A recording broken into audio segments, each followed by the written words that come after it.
Business model. The term business model refer to a company plan for making a profit.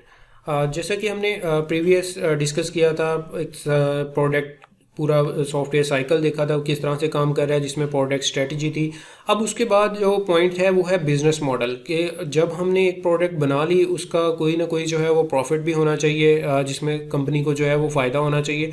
तो business model में इस चीज़ को जो है वो आइडेंटिफाई किया जाता है, कि उसका आइडेंटिफाई किया जाता है कि प्रोडक्ट और सर्विसेज क्या बिज़नेस होगा, टारगेट मार्केट क्या होगी, ऑडियंस का क्या होगी, कहाँ पे ये जो है ये प्रोडक्ट जो है वो सेल की जाएगी। तो उसके लिए जो है एक बिज़नेस मॉडल जो है वो बनाया जाता है। फिर उसी तरह एक बिज़नेस मॉडल कैनवास बनाया जाता है। बिज़नेस मॉडल कैनवास एक टेम्पलेट होता है जो कि डेवलप करता है, बिज़नेस बताता है, डॉक्यूमेंट करने में जो है वो हेल्प कर रहा होता है, कि उसके की स्टेक होल्डर्स क्या हैं, रेवेन्यू कैसे जो है वो जनरेट कर सकता है, और इसमें डिफरेंट जो है पार्टनर्स हैं तो वो किस तरह से वर्किंग करेंगे। तो वो एक कंप्लीट जो है वो टेम्पलेट जो है वो यहाँ पे बनाया जाता है। इसके लिए जो है डिफरेंट सॉफ्टवेयर यूज़ किए जाते हैं। विजुअल पैराडाइम उस पर जो है वो उस पर भी डिज़ाइन करके हम देखेंगे किस तरह से जो है वो हम बिजनेस कैनवस को बना सकते हैं।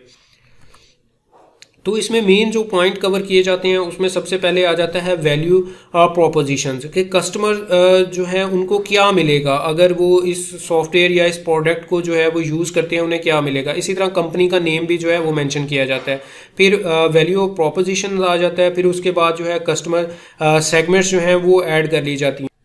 कस्टमर सेगमेंट्स आ जाती हैं। कस्टमर सेगमेंट्स में ये बताया जाता है कि इसमें ये किन ऑडियंस के लिए है, किन लोगों के लिए है, वो स्टूडेंट हैं, टीचर्स हैं, या इसके अलावा जो है कोई इंटरटेनमेंट रिलेटेड लोग हैं जिनको ये पसंद है। तो कस्टमर सेगमेंट्स में ये चीज़ ऐड कर दी जाती है। फिर उसके बाद जो है वो कस्टमर का रिलेशनशिप, कि किस तरह से प्रोडक्ट या कोई सॉफ्टवेयर है उसकी किस तरह से कम्युनिकेशन हो सकती है अपने कस्टमर्स के साथ। वो चैट भी हो सकता है, उसके लिए ईमेल के थ्रू जो है या सोशल मीडिया के थ्रू जो है वो इंटरेक्ट किया जा सकता है कस्टमर्स के साथ। फिर उसके बाद जो है चैनल्स, कि ये प्रोडक्ट किन चैनल्स पे लॉन्च की जाएगी, कहाँ पे ये प्रोडक्ट मिल सकती है। जैसे फॉर एग्जांपल कोई सॉफ्टवेयर है वो टेलीविज़न पे वो सर्विसेज प्रोवाइड कर रहा है, या वेबसाइट पे जो है वो मिलेगा, या गेम रिलेटेड सॉफ्टवेयर्स हैं तो गेमिंग कंसोल जो है वो चैनल्स होंगे। तो वो जो है यहाँ पे मेंशन किए जाते हैं। फिर इसी तरह की एक्टिविटीज़ क्या क्या होंगी, उसमें जो है वो क्या काम करना पड़ेगा, वो यहाँ पे जो है वो की एक्टिविटीज़ में मेंशन किया जाता है। फिर इसी तरह की रिसोर्स क्या होंगे, कौन कौन से जो हैं वो रिसोर्सेज रिक्वायर्ड हैं इस प्रोडक्ट के लिए, उनको जो है यहाँ पे मेंशन किया जाएगा। फिर उसके बाद जो है की पार्टनर्स कौन कौन से हैं। फॉर एग्जांपल अगर फूड है तो उसके लिए जो है वो फूड पांडा डिलीवरी के लिए यूज़ कर रहे हैं, तो वो क्या होगा, पार्टनर होगा। इसी तरह अगर कोई सॉफ्टवेयर रिलेटेड है तो वेबसाइट या वेबसाइट सर्वर्स जो होंगे वो जो है वो की पार्टनर बन जाएंगे। वो कंपनीज जो हैं वो की पार्टनर बन जाती हैं, तो उनको भी जो यहाँ पे मेंशन किया जाता है। फिर इसी तरह कॉस्ट स्ट्रक्चर क्या होगा, क्या क्या जो है वो ऑफिस रिक्वायर्ड होगा या डोमेन लेनी होगी वेबसाइट रिलेटेड जो है वो यहाँ पे कॉस्ट स्ट्रक्चर में जो है वो ऐड किया जाता है। फिर उसके बाद आ जाता है रेवेन्यू मॉडल, कि कैसे पैसा कमाया जा सकता है। अगर कोई वेबसाइट है उसमें कोई सब्सक्रिप्शन वाला है, कोई सॉफ्टवेयर या ऐप है उसमें उसकी सब्सक्रिप्शन रखी जाएगी, मंथली पे करना होगा या कैश ऑन डिलीवरी होगा, वो क्या मॉडल होगा कि किस तरह से जो है प्रोडक्ट जो है वो पैसा कमा सकती है। तो वो यहाँ पे रेवेन्यू मॉडल में जो है वो ऐड किया जाएगा।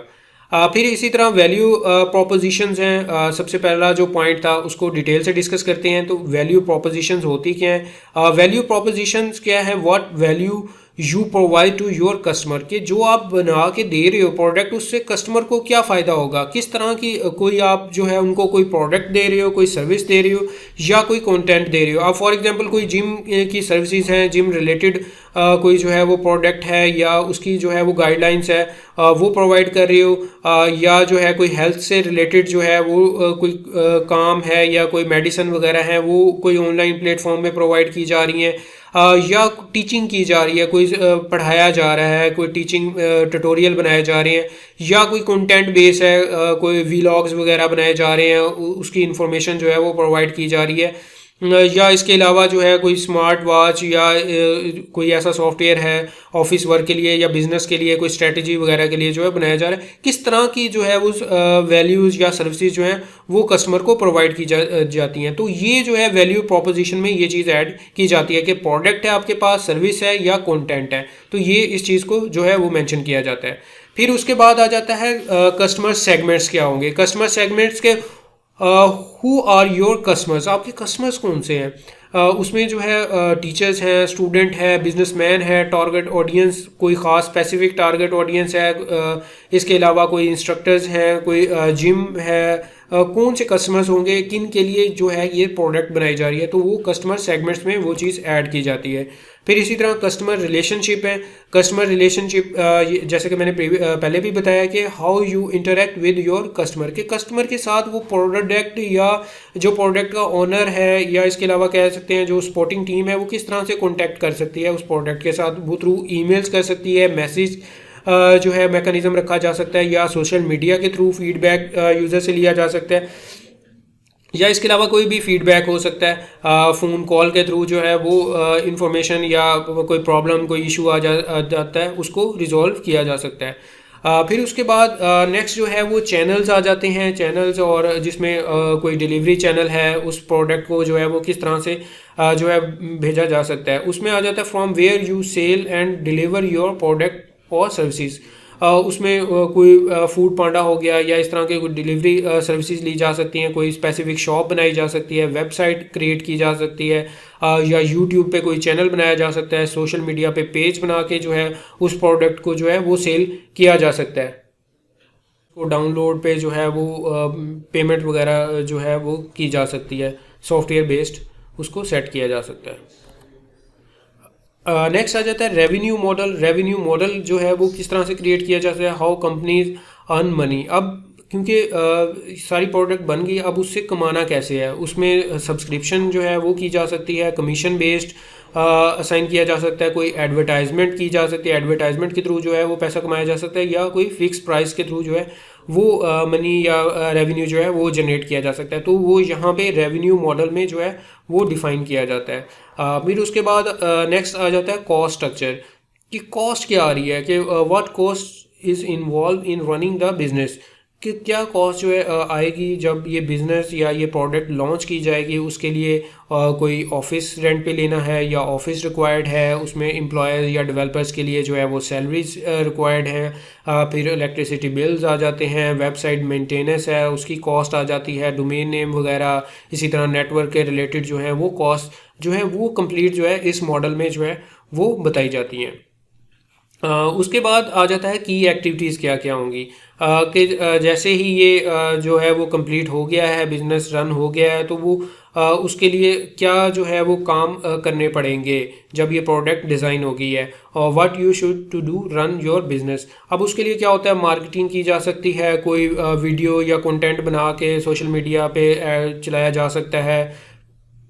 इसके अलावा जो है कोई गिफ्ट वगैरह जो है या उसके रिलेटेड अपनी पैकेजिंग पे जो है उस प्रोडक्ट का नाम जो है वो ऐड किया जा सकता है, या व्हीकल्स वगैरह पे एडवर्टाइजमेंट की जा सकती है। तो मुख्तलिफ टेक्निक्स जो हैं वो यूज़ की जा सकती हैं जिससे ऑडियंस जो है ऑडियंस को पता चले प्रोडक्ट के बारे में, और वो जो है वो इस तरफ जो है वो आएँ और इस प्रोडक्ट को परचेज़ करें, सब्सक्राइब करें। तो इस तरह की जो है वो एक्टिविटीज़ जो हैं वो की जाती हैं अपने बिज़नेस को रन करने के लिए।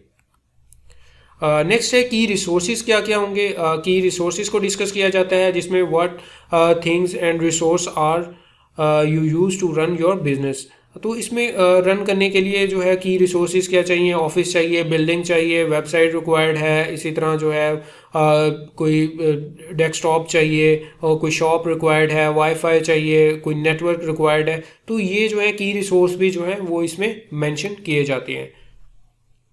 फिर उसके बाद की पार्टनर्स आ जाते हैं कि कौन से जो है की पार्टनर रिक्वायर्ड हैं, क्योंकि कंप्लीट एक प्रोडक्ट को डिलीवर करना तो ज़रूरी नहीं है कि वही कंपनी जो है वो डिलीवर करे, तो वो किसी की सर्विसेज भी ली जा सकती हैं। जैसे दराज है वो डिफरेंट जो डिलीवर करने वाली कंपनीज़ हैं, TCS वगैरह है, या इसके अलावा लेपर्स वगैरह हैं, उनसे जो है वो कॉन्ट्रैक्ट करता है और वो जो है वो डिलीवर करते हैं। इसीलिए इस तरह से फूड पांडा है, अगर फूड के रिलेटेड है तो वो जो है वो डिलीवर करेगा।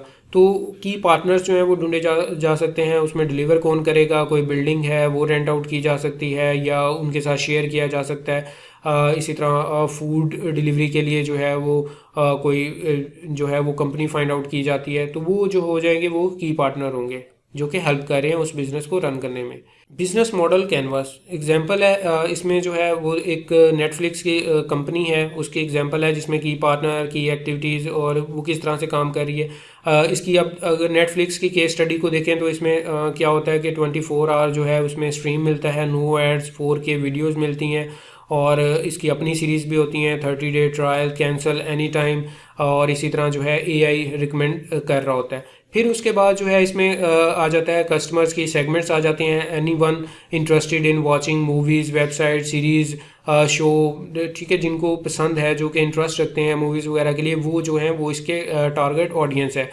फिर उसके बाद जो है कस्टमर रिलेशनशिप कैसे होंगे, ऑनलाइन चैट कर सकते हैं, सोशल मीडिया, गिफ्ट कार्ड और जो है सेल्फ सर्विस जो है ये प्रोवाइड कर रहा है। फिर चैनल्स की बात की जाए तो इसमें वेबसाइट्स आ जाती हैं, मोबाइल ऐप के थ्रू जो है वो कम्युनिकेशन की जा सकती है, TV, gaming console, mail, CD, DVDs वगैरह जो हैं वो इन्वॉल्व हो जाती है। रेवेन्यू की बात करें तो ये ऑनलाइन सब्सक्रिप्शन है, DVD और CD पे भी सब्सक्रिप्शन है, प्रोडक्ट प्लेसमेंट पे भी जो है वो रेवेन्यू जनरेट कर रहा है। तो रेवेन्यू मॉडल जो नेटफ्लिक्स के थे वो क्योंकि हम इसकी केस स्टडी को देख रहे हैं तो इसमें 90s में ये CDs और DVD की सेल करते थे, फिर उसके बाद ये ऑनलाइन सब्सक्रिप्शन पे आ गए। अब जो है 2013 से इन्होंने जो है अपने प्रोडक्शन हाउस स्टार्ट कर लिए हैं, तो अब ये वो जो है मूवीज़ वगैरह, सीरीज़ वगैरह जो है वेब सीरीज़ वगैरह बना रहे हैं। उसके बाद जो है इसी तरह की एक्टिविटीज़ आ जाती हैं, मेंटेन करना पड़ेगा और प्रोडक्शन लाइसेंस पे जो है वर्क करना पड़ता है। की रिसोर्सेज की बात करी तो सॉफ्टवेयर जो हैं वो डेवलपर्स रिक्वायर्ड हैं, AI के एल्गोरिदम्स रिक्वायर्ड हैं, की पार्टनर जो हैं इसके स्मार्ट टीवीज़ कंपनीज़ हैं, गेमिंग कंसोल्स हैं, गूगल्स है, अमेजोन है। और इसी तरह कॉस्ट स्ट्रक्चर्स की बात करें तो उसमें लाइसेंसिंग आ जाती है, प्रोडक्शन कॉस्ट आ जाती है और वेबसाइट मेंटेन कॉस्ट आ जाती है, DVD और इसी तरह मेल शिपिंग कॉस्ट वगैरह जो हैं वो इसमें आ जाती हैं।